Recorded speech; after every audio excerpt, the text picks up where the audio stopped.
Right, so yeah, this is in English. I felt if I was to make it in Danish, it would never be released, so you'll have to bear with me. Once again, just like I do when the lectures are in Danish, feel free if there's a word you don't understand to ask the person next to you or whatever.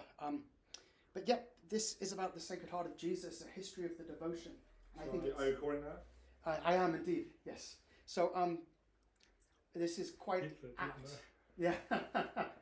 It's quite apt because of the church that we go to in Randers, named after the Sacred Heart. And I wanted to... let me just go back. Need to get used to this mouse. I'll start with 3 quotes from popes from the last century. And the first is by Pius XI, who says that devotion to the heart of Jesus is the extraordinary remedy for the extraordinary needs of our times. Pius XII says devotion to the Sacred Heart of Jesus is so important that as far as practice is concerned, the perfect profession of the Christian religion. It is no ordinary form of piety which anyone at his own whim may treat as of little importance or set aside as inferior to others.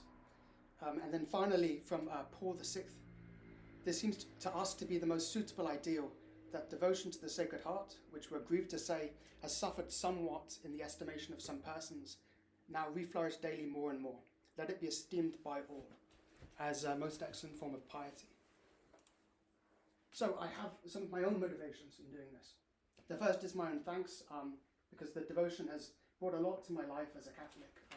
It means a lot to me, and I know it means a lot to certain of you as well, and I'd like to perhaps do what I can to teach more about this devotion.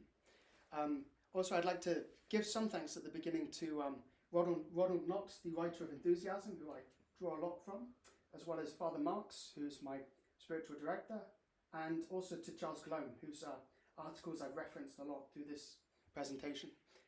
So basically, with the Sacred Heart, it's, I believe, wrongfully seen as an effeminate devotion suited to old women. I've had it described as Catholic kitsch, or, along those lines. And Pius XII actually addresses this when he says, "There are others who reckon the same devotion burdensome, and of little or no use to men who are fighting in the army of the Divine King, who with their own strength, their own resources and expenditures, wish to defend Catholic truth, to teach and spread it, to instill Catholic social teachings, and to promote those acts of religion which they consider much more necessary today." So the Sacred Heart is sidelined, seen as something unnecessary, but by a lot of men. And what I'd like to do is to perhaps show why this is wrong, why there's more to the Sacred Heart than meets the eye, really. Personally speaking, I think I was, in a sense, marked by the Sacred Heart far before Catholicism. When I was a Protestant, I got the Jerusalem cross there tattooed on my arm.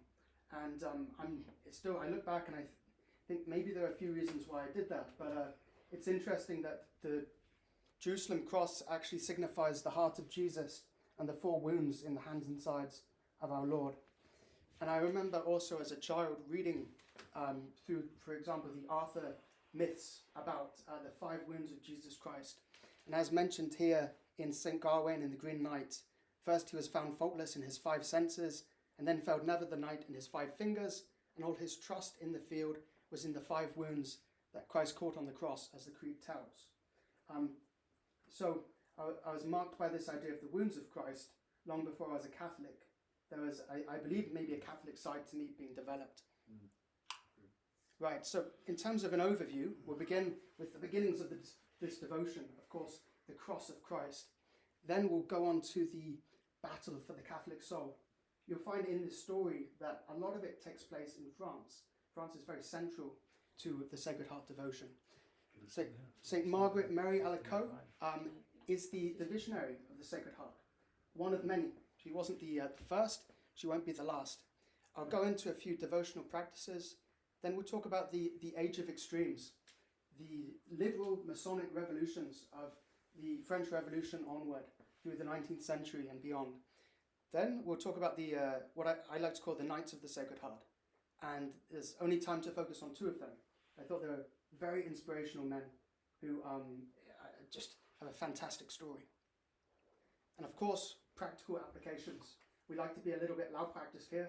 And to think, at the end of all of this, how does this affect my life? What can I do with it? Right, so we begin with the cross, and we start with, of course, an image of our Lord with his side being pierced, as well as an image of the Shroud of Turin. So the devotion has its beginnings in this central moment of history. It's not just a post-Renaissance devotion. One of the soldiers, who we know as Longinus, with a spear opened Christ's side, and immediately there came out blood and water. And this, of course, is symbolic of the sacraments, of course, baptism and the Eucharist. Of course, in the Vidi Aquam, which is an antiphon which is used from Easter until Pentecost, instead of the Asperges Me, it begins with, "I saw water flowing from the right side of the temple." And that's, of course, linking back to the vision of Ezekiel in chapter 47. Oh. Just going to get used to this. There we go. Next one. Right. So, yes. So we have some Eucharistic miracles from the last 60 years. Father Marx spoke to me recently, and he said, "The heart is the symbol of the inner person. Christ gave himself entirely on the cross for us, and he had no blood left to give.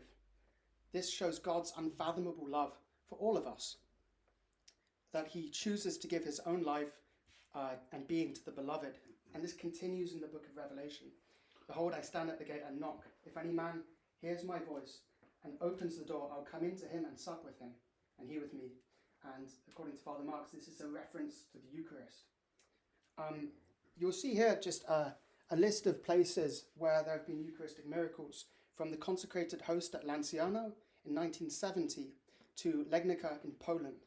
What these all have in common is when they tested this consecrated host, which showed signs of bleeding, they found out that it was human heart tissue. Now, this was of a man who had been in the midst of suffering, and I think it's quite beautiful that in the Eucharist we take this in a sense, well, in very reality, is the heart of Jesus Christ, and that's something that's been showed in very recent times at Novus Ordo masses. So not the most reverent traditional masses one can imagine, but I think it's a great way of God showing that he's still present in the Mass. That's a call for us, perhaps as traditionalists, to recognize more in the Novus Ordo Mass, but it's also a call for them to recognize more of the sanctity and the reality of transubstantiation. So now we'll move on. The Scriptures and the Church Fathers. Paul Marx also talked about the last words of Christ on the cross, "I thirst," as meaning a thirst for God's longing to be loved, a thirst for us in a sense. Now, of course, that's not the only interpretation, as many of you will know, but it is certainly one of them, and a good one. In the book of Hebrews, it speaks about the anchor for our soul reaching beyond the veil, beyond the second veil called the Holy of Holies, a living opening through the curtain that is his body. So even from early times, there's a theology that the church is born out of the side of Christ on the cross. Augustine continues that no man enters the church except by the sacrament of the remission of sins which flowed from Christ's open side. And this is actually also repeated at the Second Vatican Council, where they speak of the church being born from the side of Christ, echoing Augustine and liturgical prayers. Beautiful idea to put the St. Thomas with Christ and Caravaggio with St. Thomas. It's beautiful method. Yeah. From there it comes. It's a wonderful painting, absolutely, and yes, exactly. I never thought it in this way you are talking about, right? Mm-hmm. Also the episode with Thomas, that it is from the side of Christ that he recognizes the truth, isn't it? Exactly. So thanks for bringing this picture. My pleasure. I believe it's Augustine who also says that, I think it was Augustine, yes, he compares Christ's open side to Noah's Ark, where Noah's family enters the Ark through the side to be saved from the coming flood. So he invites us to put the hand in his side for this reason. Yes. He invites us to come into the Ark. Yes. Beautiful. Thanks a lot. I never read it. And through baptism then. Exactly. Noah's Ark is baptism. Exactly. It's in the Middle Ages you see a renewed emphasis on the wounds of Christ. So our forefathers go on crusade to Jerusalem, and instead of just being an intellectual thing, they walk in the footsteps of Christ. They go to the same places. They breathe in the air of the Holy Land, and you see a renewed devotion. You can really see this with a chap called Godfrey de Bouillon. I'm pronouncing that terribly probably, but he was the conqueror of Jerusalem in the First Crusade. He was offered a crown, and reportedly he said, "I will not wear a crown of gold in the place where my Saviour bore a crown of thorns." So you can see that emphasis on his wounds and on the incarnation at this point. From here in Europe, you begin to see a mystical devotion to the wounds of Christ. And it is very mystical in the beginning. You have quotes like from Hugh of St. Victor, "There's a safe and sure rest for weak and sinful men in the wounds of the Saviour. I dwell in them secure. The interior of his heart lies open to me through the wounds." And Bernard of Clairvaux says also, "The secret of Christ's heart is laid open through the clefts of his body. That mighty mystery is laid open. God who has led us by these open clefts into the holy place." So as mentioned, it is a mystical devotion. It involves religious communities, including the Franciscans, the Carthusians, and the Dominicans. And in fact, even in the praying of the Rosary, we see an early remembrance to the five wounds. This is something I didn't know before, but every time we pray the Our Father, that when that large bead, of which there are five, that's a signifier of the five wounds of Christ. And it was a tradition for people to devote each one of those Our Fathers to one of these wounds in Christ's body. You have, for example, in the Middle Ages, the ringing of the bell at noon on First Fridays, where people would say five Our Fathers, five Ave Marias in remembrance of the wounds of Christ. And of course, you also have mystics like St. Ludgard, Vectilda, Gertrude the Great, who continue in this mystical tradition. But it's after the Reformation that this devotion is it's really championed by the Jesuits. And that's something really important to remember here, especially as we get past the Reformation into the battle for the French Catholic soul. So on the next slide, you're going to see Jansenism. This is one of the perhaps most serious heresies the church dealt with in the pre-modern time in France. And it happens at the same time as St. Margaret Mary Alacoque gets these visions, visitations of Christ. And there's a lot of reason behind that, which we'll get into. But first, Jansenism. So you have Dutch theologian Bishop Cornelius. He writes a treatise called Augustinus, which is published after his death in 1640. Duverger, who is an eccentric mystic, basically promotes Jansenism in France. And notable figures include Blaise Pascal, who we know from, of course, Pascal's Wager. He is a proponent of Jansenism, along with the Arnaud family, Antoine Arnaud and his sister Marie Angélique Arnaud, who is the abbess of the convent of Port Royal in France. This is the center point for this entire heresy. And Duverger, Jansen's friend, is the spiritual director and the confessor of Angélique. And this heresy, it spreads across France and Holland. And I think in a sense, it's correct to call it a Catholic heresy, because it did not deny the power of the sacraments or very many elements of Catholic truth, but in a perhaps more profound sense, it rejected the authority of the Pope to intervene.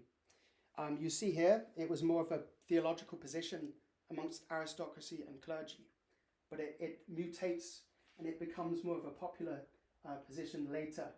But we won't cover that, but it gets very crazy. So they are absolutely opposed to what they see as worldliness in the church, especially with the Jesuits.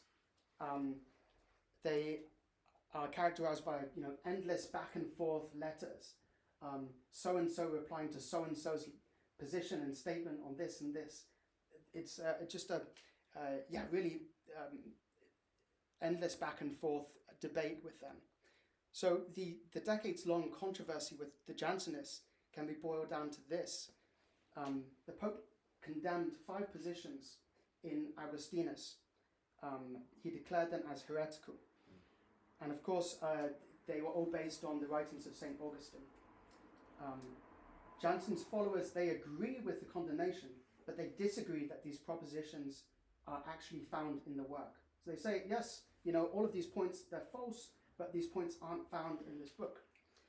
This leads to decades of evasive arguments and submissions, and eventually they're dissolved. Was it Jansenism mentioned that put too much emphasis on the free will? Right, so we'll get to that just now, in fact. So I think what for me is very interesting is not just the theology, but how did it affect their lives? Here you'll see a crucifix, of course, with Christ on it, and you'll notice his arms are reaching up towards the heavens. And here's a statement in this. This is called a Jansenist cross, if you will, that Christ did not die for all men. He only died for the elect, only for the few. So they believe that only a certain number of humanity are predestined to be saved. They claimed that fallen man cannot resist interior grace. So thus anybody who is saved isn't ultimately saved by their own choice or their own cooperation with grace. They also state that it's semi-Pelagian to claim that Christ died or shed his blood for all men. In terms of religion, they were almost puritanical. They were austere, they were stern, lots of fasting and penances, which we can, I believe, get on board with. Those have their place absolutely in Catholic life. But they were also against frequent communion. They had the belief that you had to not just be free from mortal sin through, the sacrament of confession, but you also had to be free from venial sin. So you would have the situation where people would be proud of how little they received the Eucharist. They would speak of years between when they last received the Eucharist. I don't quite remember who it was who described them as such, but the nuns of Port Royal were described as pure as angels, as proud as Satan, which I think is a very strong statement, but very apt. Infrequent communion, it in a sense led to a disdain, a contempt for the sacraments in practice, and a disdain for the world and the conquest of the world for the church. If we read the Catechism, sacraments and sacramentals, they're not just for the transformation of ourselves as sinners into saints, but for the transformation of our society, our world into something for God's kingdom.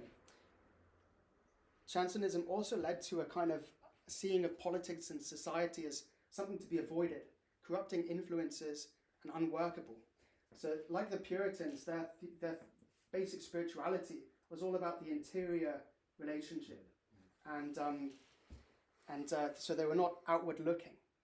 And according to Ronald Knox, their main spiritual output, the greatest crime according to him, is that their main spiritual output was just a bunch of angry letters back and forth with the Jesuits.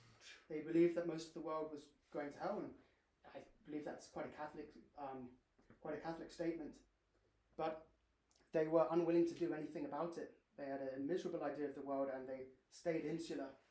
And they did not bring for example, the church out of its box in a sense.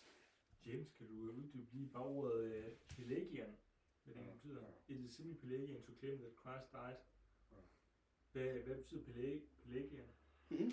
I think Simon would be great at answering that as Christian as well. Jeg skal sige, pelagianisme er noget, som blev fordømt i kirken omkring i koncilet Orange omkring år 501, hvor Pelagius versus Augustin, Pelagius mening er, at mennesket selv ved egen drift kunne gøre sig betjent til at modtage noget, og vi ikke havde brug for noget for at løfte os op til Gud. Og det er det, som pelagianisme egentlig handler om. Så når man siger, at man er semi-pelagianer, så mener man, at man selv kan gøre noget for egentlig at modtage noget og blive helliggjort. Og det er noget, som Aquinas han kom til at mene, da han var yngre, men han fordømte det og rettede sig selv senere. Og det er en typisk protestanter vil sige, at vi er semi-pelagianer. Det er sådan noget, de fleste protestanter. Okay, med noget fordi vi, det med sådan, så ordet gerningsretfærdiggørelse for eksempel er en typisk protestantisk begreb, men det er ikke noget, der hedder i kirken. Så det er bare... Okay, great. Right, so this is all taking place from around 1640 in the first wave to about 1700, and then you start to see the second waves, 1640 to about 1720, and from 1720 on, as I mentioned, things get very weird with the Jansenists. You know, I can cover that a little bit later, but for the purposes of this lecture, what happens at the same time is the birth of Saint Margaret Mary Alacoque, and she's born into a wealthy and devout family in 1647, and she experiences visions and deep piety at a young age. She has an early life filled with struggle. Her father died young. She needed to be homed amongst nuns and relatives, but she takes this as a kind of cross to be endured. She's healed from a rheumatic fever, so she takes a vow to Our Lady to consecrate herself to the religious life. She also says, God has given me so much love for the cross that I cannot live a moment without suffering. I think a very perhaps descriptive, illuminating paragraph about her I found, I believe, on New Advent. But it's this: her innocence must not lead us to think that Margaret Mary was perfect from the very beginning, let alone that she was giddy or a dumb doll, as sometimes portrayed in sugary and inaccurate biographies. Instead, contemporary eyewitnesses recount a lively and sharp girl given to entertainment, attracted by life and society, and sought out by young men as a good potential bride. In short, she was a girl of her time and environment, with her flaws, but also with a secret desire growing inside and a determination to attain it because Providence had chosen her for a special mission. She's encouraged by her mother to be more social and to find a potential suitor. But as the story goes, when she returns home from a ball, she has a vision of Christ in his passion with his crown of thorns and his wounds, and Christ asks her if she had forgotten about him and the promise that she made. So after this, she turns, she remembers her promise, she enrolls into the Visitation Convent at Paray-le-Monial, and she's determined to become a saint as quickly as possible, or else feel a kind of failure in her vocation. So she's Jansenist somehow.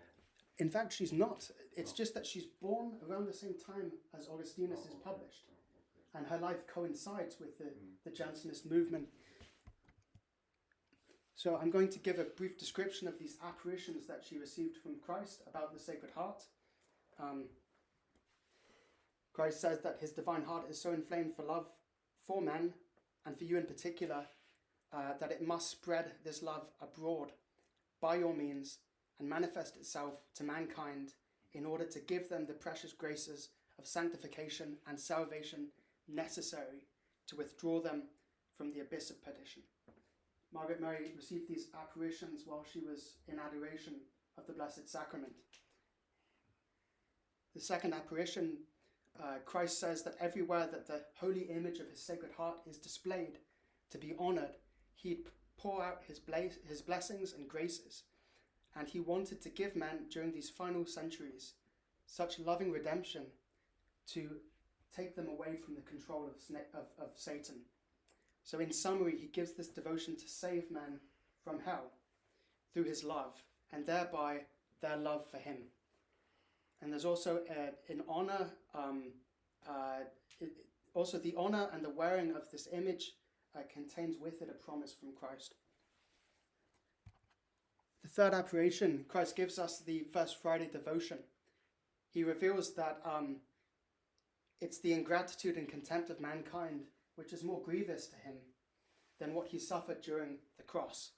And he encourages frequent and lawful communion. I believe his words are as frequently as obedience will allow. So it's not an idea of irreverently receiving communion, but the idea of receive it as often as you can, as far as obedience will allow, as far as you're in a state of grace. So he encourages this communion, and he gives us the First Friday devotion, which is to attend Mass and receive the Eucharist on the first Friday of every month in honor, in remembrance of the Sacred Heart. And he also calls Margaret Mary to what is called the holy hour between 11 and 12 every Thursday night to keep watch with him, like in the Garden of Gethsemane. And finally, you have the Great Apparition, which is this, basically Christ sharing with us the solemnity of the Sacred Heart. And here you have perhaps the most famous lines of this apparition, where Christ says, "Behold this heart which has so loved men, that it spared nothing, even going so far as to exhaust and consume itself, to prove to them its love. And in return I receive from the greater part of men nothing but ingratitude, by the contempt, irreverence, sacrileges, and coldness with which they treat me in the sacrament of love." So we can see here that this is focused more on the dishonor paid by Catholics to the Eucharist. So Christ commands the Feast of the Sacred Heart and an act of reparation for the dishonor that he receives.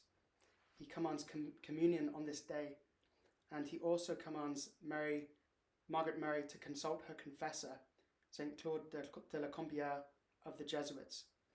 And I think a note here is that Christ is aware of the pains that the Jansenists felt at the outrages that they saw in sinners receiving communion every weekend. But his call is for greater love from his people, greater reparation for sins, and not for endless introspection, scrupulosity, and basically relying on yourself to clear up your life first. He doesn't call for further burdens, but he makes an invitation for Catholics to adore his heart in the Eucharist and to be transformed. And from here, they can transform the world around them. As Charles Cologne puts it, the church is not merely a spiritual, invisible body. Right. So just wondering how much time has gone.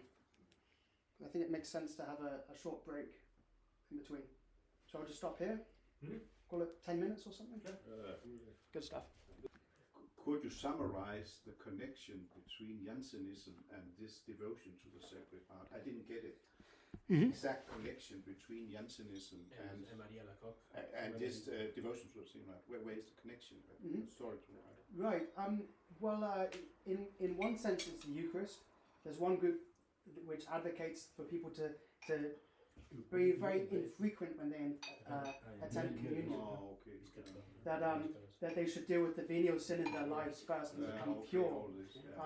But then you have Christ who says, "No, come to me, fall in love with me, and be changed by the contemplation of my Sacred Heart." Christ puts his Sacred Heart, the Eucharist, forward as the means by which people can be saved, and to trust in that, to receive that frequently.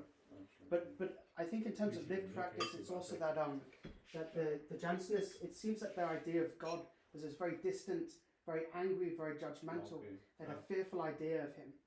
And the Sacred Heart, there's still a fearfulness in Jesus Christ as King, that we should give reparation to him. But at the same time, it's there's a nearness also. There's a lot of nearness as well. So it's, I think, in very much,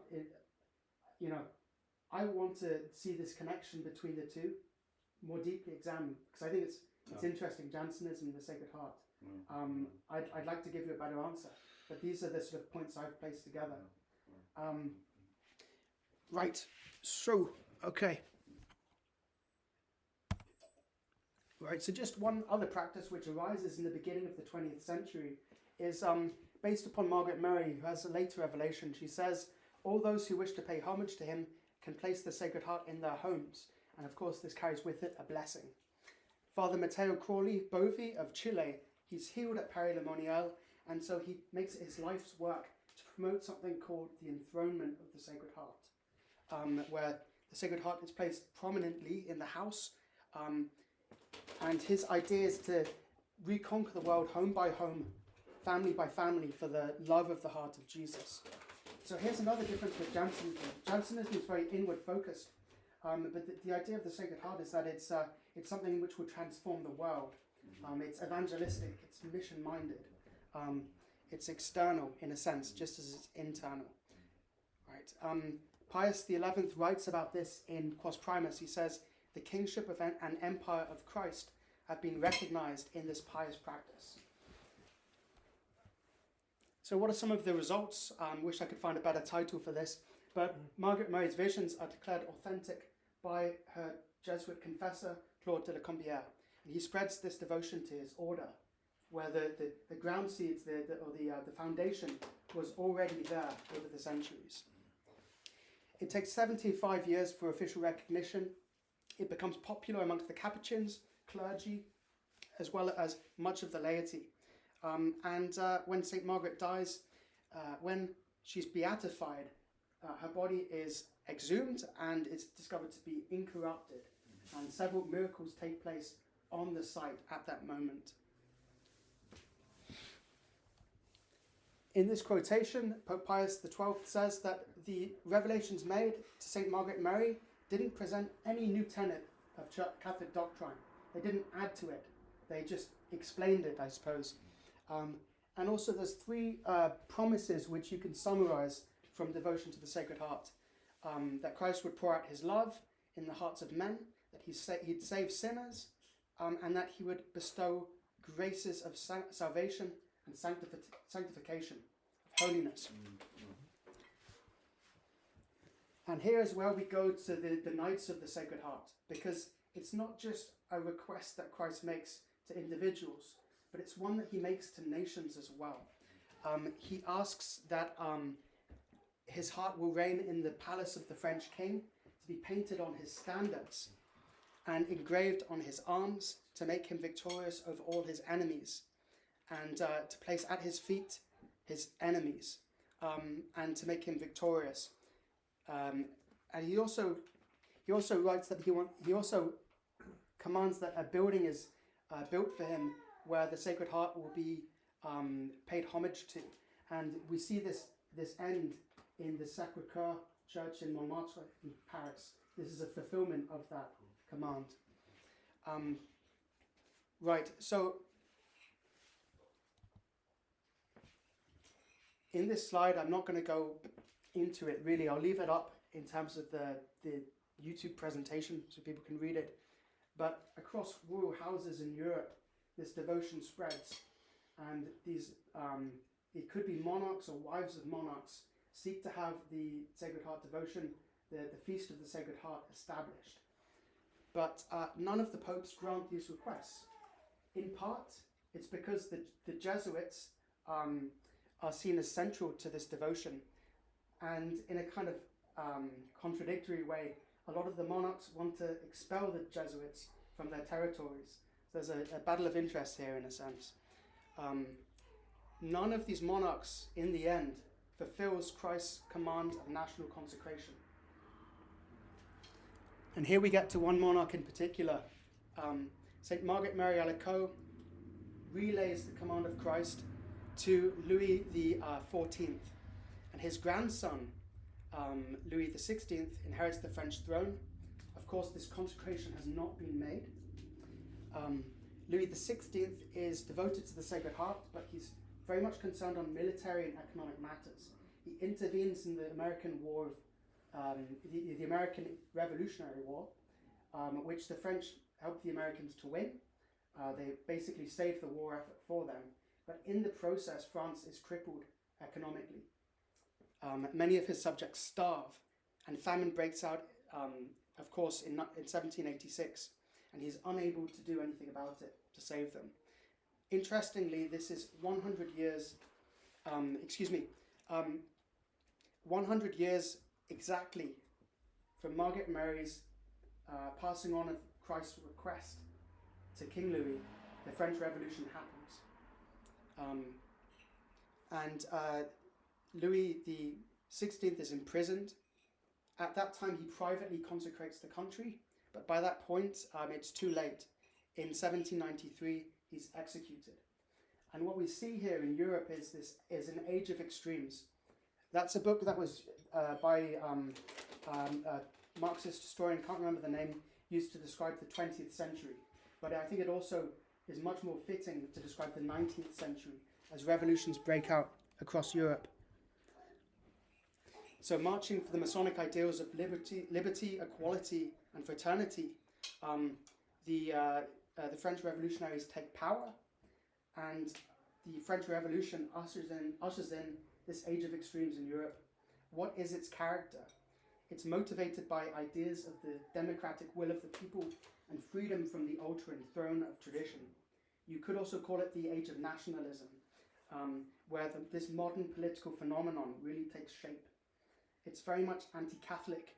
It's a liberal assault on Europe's old order, and it's driven by groups who are traditionally hostile to the faith. So Pius XI says in Quos Primus as well, with God and Jesus Christ excluded from political life, with authority derived not from God but from man, the very basis of that authority has been taken away, because the chief reason of distinction between ruler and subject has been eliminated. So in removing Christ from his throne, all basis of all authority has been removed as well. I'm going to summarize this lengthy quote by Plinio Correa de Oliveira, but what he says is, I thought, quite a fascinating argument. He says that the French Revolution is the heir of the Renaissance neo-paganism and of Protestantism, that they all have an affinity towards them. In fact, he identifies all of these as part of the same movement of revolution. The revolt against the king corresponds to the Protestant revolt against the Pope. The revolt of the common people against the nobles that they're seeing in the 19th century corresponds to the revolt of the laity against the quote-unquote aristocracy of the church. And the affirmation of popular sovereignty, that corresponds to the idea of Protestant sects and groups saying we can found our own church, we don't need to place ourselves under the Pope's authority.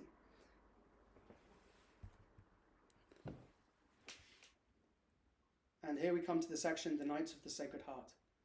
So as the French Revolution unfolded, a lot of people, in fact, millions of images spread across the French populace. The Sacred Heart itself is seen as a symbol of fanaticism amongst the French revolutionaries. And the peasants of the Vendée rise up in outrage at the execution of their king. They rise up in rebellion. Yep. I think that Chesterton and Belloc, at various times in their life, were both pro-democracy. But I think what they would say is it depends what you mean by democracy. At what level? Because they were very much for local democracy in a subsidiary sense. People getting together and deciding on their community's welfare and so forth. Yeah. But I think that's a good point there. Yeah, absolutely. So what this long quote here basically says is that the French Revolutionary Wars spread across Europe. And interestingly for Federico as well, it's in Naples, Piedmont, Tuscany, Lombardy, and I assume also in Venice and Veneti, that people adopt the Sacred Heart as their banner. So when the French Napoleonic armies march in to conquer, they take the Sacred Heart as their banner, like the rebels in the Vendée. And here in a picture, or in several pictures, I wanted to communicate some different movements that have used the Sacred Heart.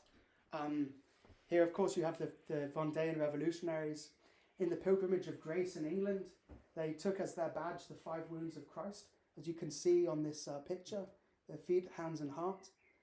They did this when Henry VIII was dissolving the monasteries. Here you see a Vendéan soldier with a Sacred Heart badge being pinned onto his chest. And in Tyrol in Austria, you can still see every year the fires of the Sacred Heart, where they make bonfires in the shape of crosses and hearts to commemorate this rebellion in the bottom right-hand corner, led by Andreas Hofer, who, of course, was in rebellion against the Napoleonic supported Bavarian army. And more recently, you can see a Spanish Carlist soldier with a Sacred Heart badge, as well as a rosary, I believe, or a crucifix near his chest there as well. So yes, it is a symbol of, in a sense, a symbol of counter-revolution, a symbol of love for the church. and the defense of the church against her enemies, which seek to pull her down. One of the Knights of the Sacred Heart, who I think is a very inspirational figure, is Jacques Cathelineau, and he was present in the Vendéan Revolution.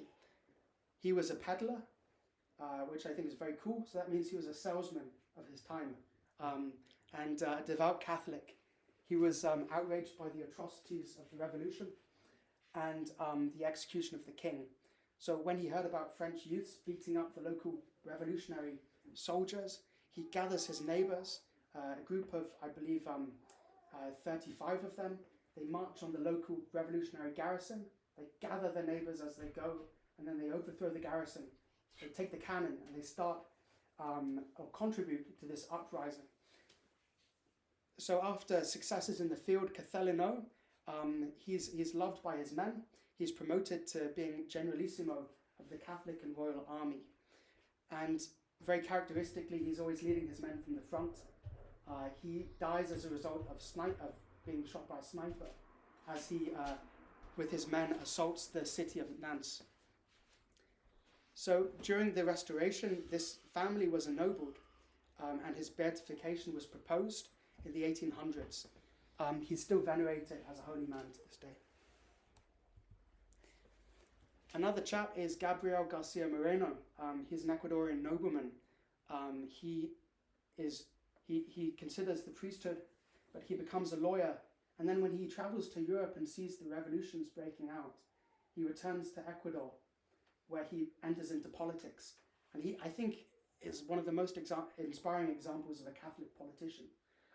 What he does when he becomes the president is he makes the Catholic faith the official religion of Ecuador, and he requires that anybody who is to vote must be a Catholic. He's the only ruler in the world who protests the Pope's loss of the Papal States. He advocates for the outlawing of secret societies. Wonder who he means. He had Ecuador consecrated to the Sacred Heart in 1872, and according to his biographer, this is in a sense where German Freemasons put out a death warrant on him. So when he's incredibly popular, he's elected for the third time, and when that happens, he's actually assassinated before his inauguration. He's assassinated on the steps of the National Palace, his last words being, "God does not die." And the day before his assassination, he's warned by a priest that the Freemasons have decreed he is to be killed. And he says, "I've had similar reports of this. All I can do is prepare my soul to meet God." Pope Pius IX declares him to have died a victim of the faith and Christian charity for his beloved country. And a contemporary review of public events said it appears he was assassinated by members of a secret society. His beatification process begins at the beginning of the Second World War. It stalls during the Second Vatican Council, and Cardinal Vega explains that this is because, unfortunately, there's neither the religious or political appetite or environment for his beatification to take place.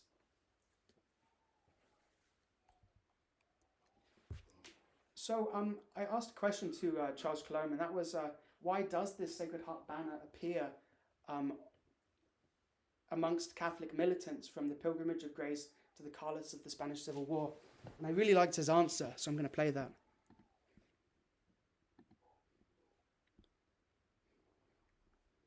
So it's from 1406. Oh, wow.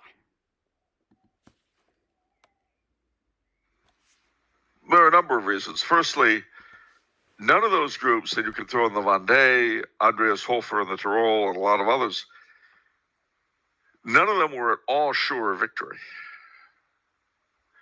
What they saw themselves as doing was self-sacrifice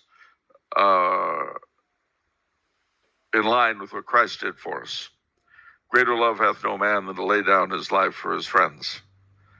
And so they saw the Sacred Heart as a badge of love and sacrifice of Christ's, which they wanted to unite themselves with in what they themselves were doing. Love and sacrifice. Believing that while they were going to fight as hard as they could in hopes of winning, there was a very good chance they wouldn't. And so they were prepared to offer up their lives the way Christ had offered up his. Kind of like we moderns today. How's that? In no way at all. Oh, sorry. It's what we call withering sarcasm. Love that. Okay, so in the Vatican in the 20th century, Pope Leo consecrates the world to the Sacred Heart in 1899. He describes it as the greatest act of his pontificate, and it's him who establishes June as the month of the Sacred Heart. Right, and Pope Pius X decrees that this consecration was to be made every year. It's very similar, like with the beatification process of Gabriel, Garcia, Moreno.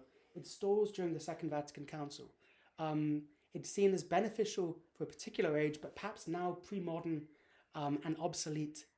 It's not found in Scripture, which I believe we've seen is not entirely the case, and it's based on a private revelation.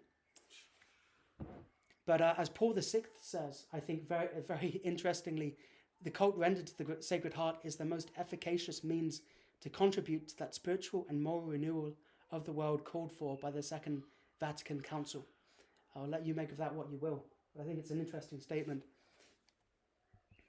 So what can we learn of the Sacred Heart devotion? The devotion is primarily about reparation to Christ and the indignities he suffers. It's about the abhorrence of sin, as well as growth in love for Jesus and the sacraments.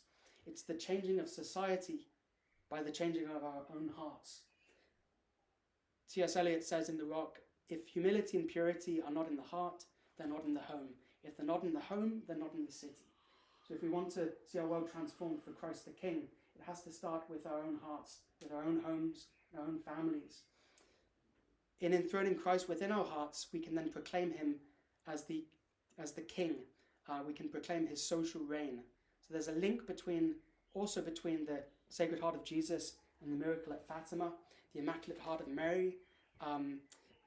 Also the revelation to one of the children at Fatima. Our Lady says, makes a reference towards the failed consecration of France to the Sacred Heart. There is a link there, but of course it's not one we explored in this lecture. So of course this coming Sunday, I believe, we'll celebrate the Feast of the Sacred Heart at our parish church. And my question is, when we listen to the sacrifice of these men, the love that they showed for the Lord, when we listen to the Lord's grief and the Lord's love for us, what would that inspire us to?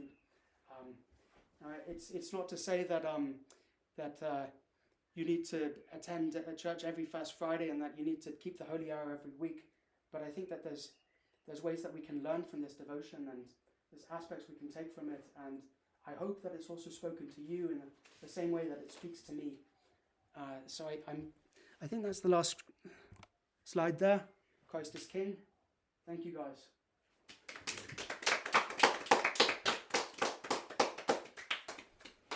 Great. And here's just some great works, which I can post in the Signal group, I think, a little bit later. But particularly Quos Primus was a really interesting read. Where is that? No, I need to quote to that. This was a video about that by Sensus Fidelium. That was really good. And also the Devotion to the Wounds of Christ. Read all of them, basically. They're all pretty good. Great, so thank you, guys.